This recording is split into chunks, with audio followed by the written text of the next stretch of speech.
guys, welcome back to another video.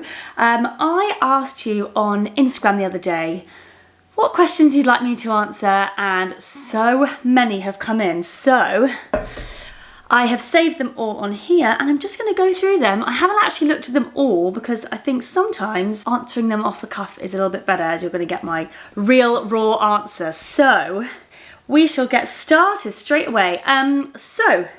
Right, we'll start with this one. Tips for managing play with two. 10-month-old just destroys 3-year-old games and both want me. Oh my God, you're speaking my language.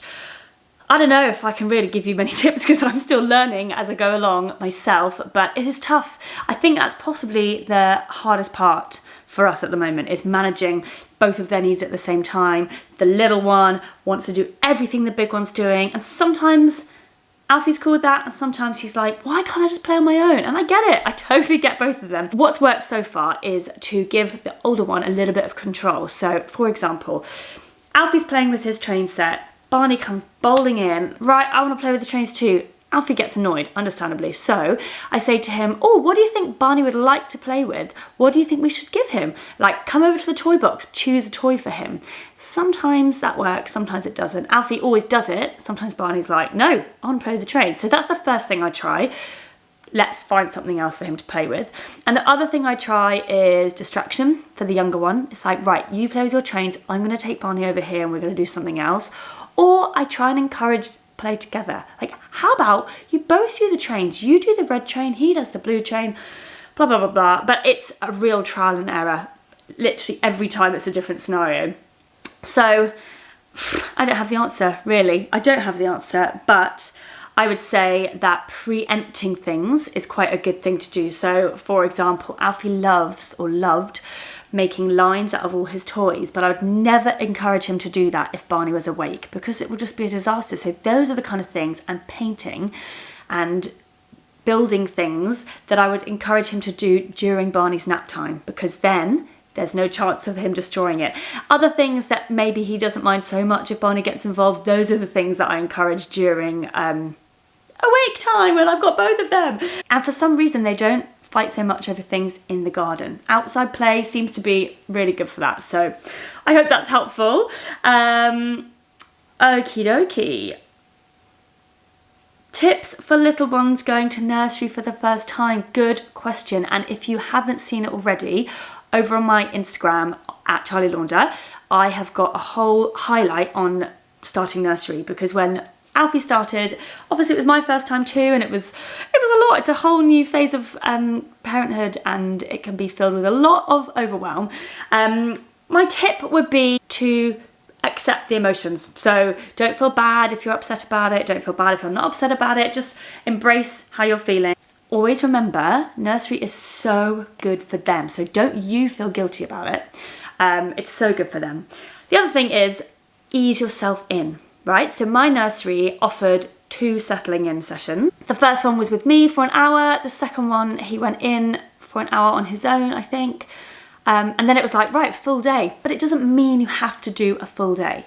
So that next day that he did, the third one, I dropped him in a bit late and I picked him up a bit early, because that's what I felt would be good for him. So talk with your nursery. They're never going to be upset if you say, I'm going to pick him up early, or I'm going to do this or that.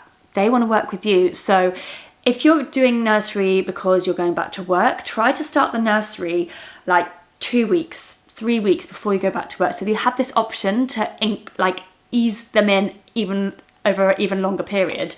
And I think that really helps, because it might help you more than them, but it doesn't matter. It's for both of you to learn this new routine and new normal. And the other thing is, both my boys decided not to eat anything for the first month of going to nursery. I just gave extra bottles so they could have more milk feeds. And with the first one, I really stressed out about it. I was like, oh my God, he's not eating, he's not going to sleep properly. They said he just only ate peas. It was hilarious. They were like, tried it, touched it, licked it, oh, peas, ate all the peas.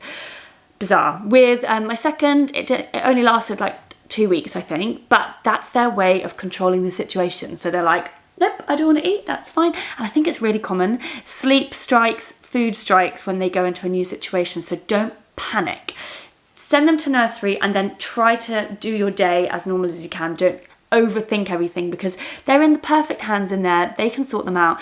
And you can feed them when you pick them up, or all these kind of things. They will settle into it, but it just takes a little bit of time. So go and check out those highlights on my Instagram, but you're gonna nail it, I promise you.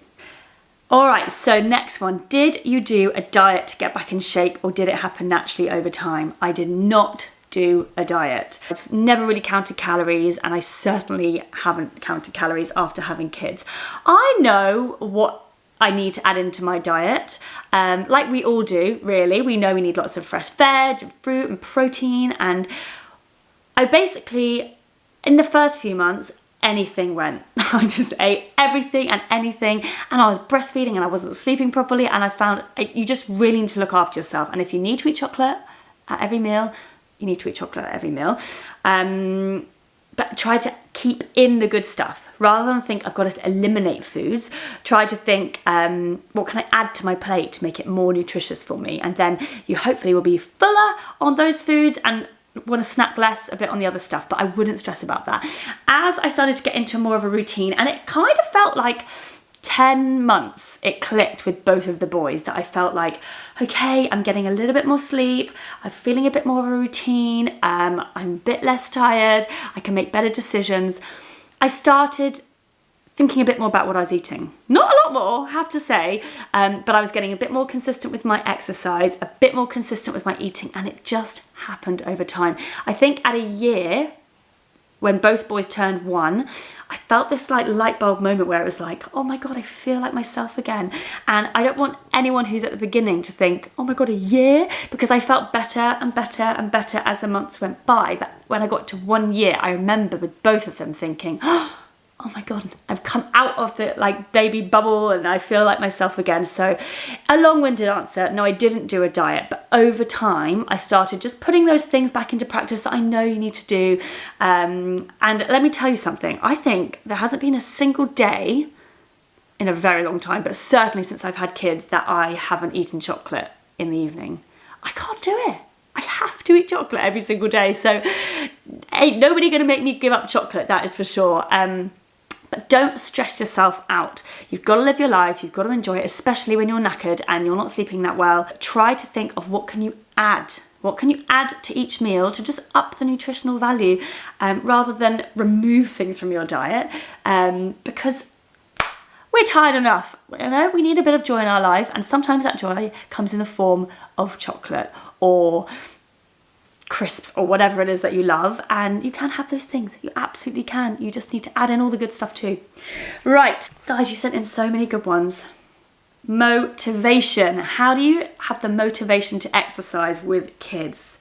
This lady here says she has 2 the same age as mine, but this question is for everybody.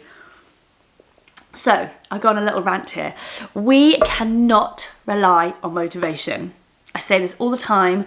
People ask me, how are you motivated? And the truth is, I am not always motivated. Trust me, I don't wake up in the mornings every day thinking, oh, I cannot wait to exercise. Often I do think that because I really love it. I really love that time to myself, and I know how good I'm going to feel afterwards. So often I do feel like that, but absolutely not every day. And there are so many people that don't have that feeling, and I get it. I totally get it. So what we have to do instead is create good habits. We need to start to build these habits into our week, and that doesn't rely on motivation. That relies on determination, consistency, and just doing it. So what I would suggest is looking at your diary, looking at your week ahead, thinking, okay, I'm going to fit in 2 workouts this week. Let's not start with like 5, right? Let's start with even one or 2, thinking, where in my week could I fit this in? For me personally, I know that Monday and Wednesday mornings, usually, unless one of them's ill, they both go to nursery. Those are my days. So each week I set the goal for 2. That's it. Any more is a bonus, but 2 workouts. And I've written them in my diary, and they're in our shared diary so my husband can see as well. And I just go. Even if I'm feeling exhausted, I've had a terrible night, I still go to the gym. I might change my workout. Maybe I do a swim instead of a weight session, or I make it a shorter session, but I still go. And for me, it's that consistency that every single week, Monday and Wednesday, I do my workout, no matter what. So that's where I find my motivation. The other thing is that I do love it, and I'm lucky in the sense that exercise brings me a lot of joy and a lot of headspace. So I do prioritise it. But if you're not naturally an exercise lover, but you know it's going to be good for you, then you just have to get there. You just have to start, and I promise you the rest of it is easier. But starting is the hard thing. So get those workouts planned and in your diary. Let someone else know so you're held accountable to it, and just do it. That's the answer. Sorry for my rant. Hope you don't mind it. Okay, age gap. Do we like the age gap that our boys are? So our boys are 20 months apart. So Barney is 16 months now, and it's blown my mind that when Alfie was that age, 4 months later we had a newborn. It's a lot. 20-month age gap is a lot. However, I do really like it, and I don't regret it at all. I think it meant we got the like baby bit out of the way all in one go, because both of them were in nappies, both of them were having a nap at the same time. That kind of thing was really great, and now they're on exactly the same schedule. One naps, one doesn't, but the rest of it is identical. They eat the same meals at the same time, they wake up, they go to bed at the same time, and that's great. So, and they're going to be doing the same kind of things at the same time, which I think is really great. So there are pros and cons. The con would be that we had basically 2 babies at the same time. At the beginning, they were on different schedules, and that was tricky. But I personally think that having 2 kids is just tricky when you're learning how to do it. So the first couple of months, I think no matter the age gap, it's hard work. And I don't know, I've spoken to friends who have a 3-year age gap, and it's hard for other reasons. So personally, I really like it. I wouldn't do it for a 3rd time, that same close age gap. I want to have a bigger break if we can have another one. But I like it. I do like the 20-month age gap. And I don't know, I feel like this summer, compared to last summer, it suddenly got so much easier. Now that Barney's walking and running off, I can just like open the garden door and they just both go out and play, and it's great, yeah. I like it. So don't panic. If anyone here's pregnant with their 2nd and their 1st is not that old yet, don't panic.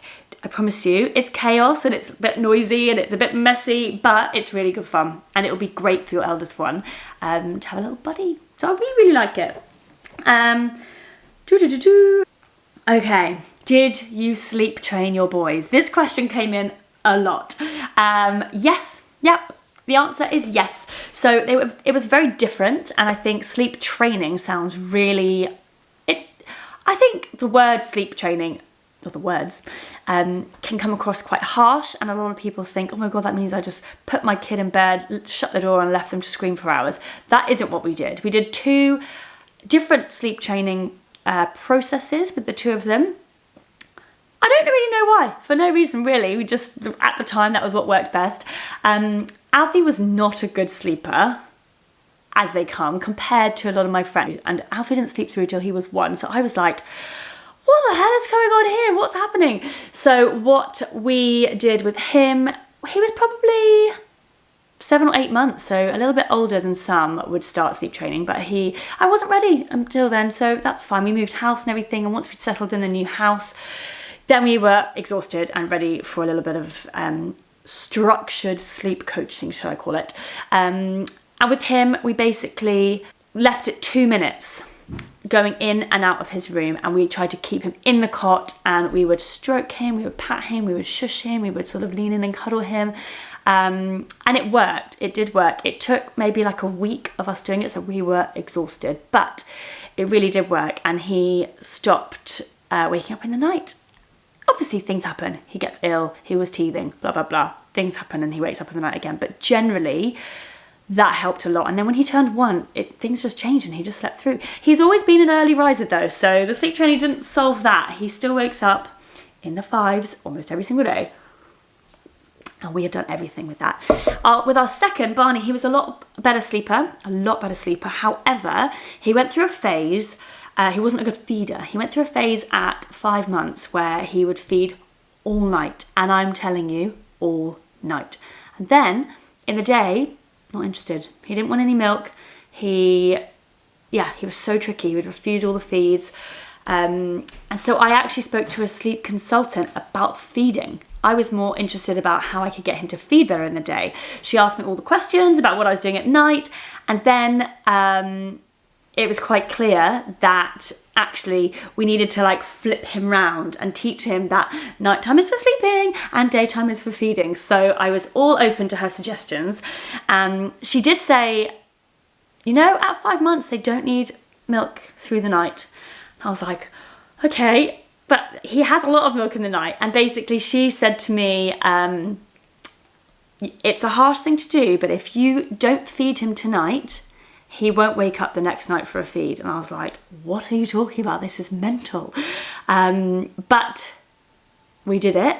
She said, give yourself a 2-hour window of going in and out, in and out, in and out, cuddling him, picking him up, whatever you need to do, because he was obviously a bit younger than Alfie was. Do anything you need to, just try not to feed him. So we braced ourselves, and first wake up was at like midnight, and we took it in turns, going in and out every 2 minutes, and it took an hour and 50 minutes. He didn't cry for that whole time. He stopped crying. He like tried to go to sleep and would wake up and have a little grizzle again. And we almost got to that 2-hour mark, and I was like, oh, let's just feed him. Then he fell asleep, and he didn't wake up until 6 a.m. I could not believe it, night one. So then he fed like an angel the next day, literally every feed, bam, bam, bam, perfect. So then the next night he woke up around midnight again, and this whole 2-minute scenario only took 40 minutes. And then he didn't wake up till the morning. And then the third night he slept all the way through. I was obviously up watching the monitor like, oh my God, when's he gonna wake up? He slept the whole night long. So I honestly couldn't believe how well he reacted to this sleep training process. Then he got a million teeth at once, and we had another month or so of really, really broken sleep. But I now knew this process, and I redid it, and every single time I've redone it after he's been ill or teething or something, it's just taken one night of me just trying not to feed him, and it would reset him every time. So yes, we did do sleep training, very different types with both, but really quick. They worked really, really quickly. And obviously sleep training is not for everybody. I'm no expert whatsoever, but you asked me, did I sleep train the boys? And yes, we did, and that's what we did. But everyone has to do what's right for themselves. Right, one last question. How do you manage solo bath time and bedtime? I feel like I need a whole new video because of this one. I could answer this over about an hour, but my main tip for solo bath time and bedtime is start early. Give yourself a really long period of time so that you are not stressed about things taking a long time, because they do, especially at the beginning when you're figuring it out, and things just take longer. So if you usually do bath time, we do bath time usually at 5:45ish. I'd start it at like 5:15 or even 5 o'clock, so that actually, who cares if Alfie wanted to run around naked for a bit before bath? Doesn't matter, we had loads of time. And if they go to bed a bit late, or the house is a mess, or, you know, there's water all over the floor in the bathroom, it doesn't matter. I think you've got to take all expectations off you, and you just have to do what works for you and figure it out bit by bit. But my main tip is start early, and don't feel guilty about using the iPad or a TV or whatever it is to occupy one while you do the other. But I found it very helpful to bring everything into one room, so that I could sort of see everyone at the same time. So I'd bring all their clothes and towels into the bathroom. I would do one, get one out, get the other one in, and I could change them all in there so I could watch them. All their milk would be brought up, they would have it together. That helped me a lot. So organisation before you go up or along the corridor, whatever it is, to bedtime and bath time, I think was really helpful. But you've got it. Don't worry about it. Take all the pressure off. You can do it. Thank you so much for watching. I hope you found it useful. A really random bunch of questions, and there are so many I didn't get back to, so I'm really sorry. But if you like this, let me know in the comments and I can do another one. We can do it regularly if you want and have a little catch up. But if you haven't already, subscribe please, because then you'll get updated when I do another video. And the more of you here, the more I can do. So really, really appreciate your support as always. And I can't wait to see you in the next video. Bye.